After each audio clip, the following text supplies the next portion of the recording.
Avec le départ de Silvio Berlusconi, c'est une longue page de la politique italienne qui se tourne, puisqu'il dirige sa droite depuis 17 ans. Après avoir fait fortune, notamment dans l'immobilier, il fonde son parti, Forza Italia, Allez l'Italie, dans les années 90, et devient chef du gouvernement en 94. Au total, il sera Premier ministre 3 fois dans sa longue carrière politique. Silvio Berlusconi est l'un des hommes les plus riches d'Italie. Mania de la télévision, il possède notamment le Milan AC. Mais depuis quelques années, c'est surtout pour des scandales que le Cavaliere a fait parler de lui.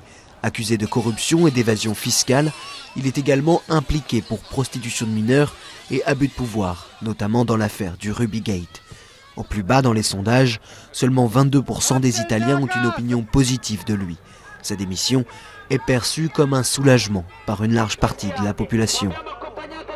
C'est le pire gouvernement que l'Italie ait eu depuis Mussolini.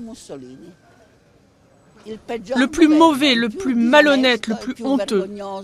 Aujourd'hui que nous sommes ici parce que nous sommes très heureux que Berlusconi finalement va chez lui, il retourne à la maison. Ciao. Et surtout ne reviens pas. Pourtant, nombreux sont ceux qui n'imaginent pas Berlusconi prendre sa retraite malgré ses 75 ans.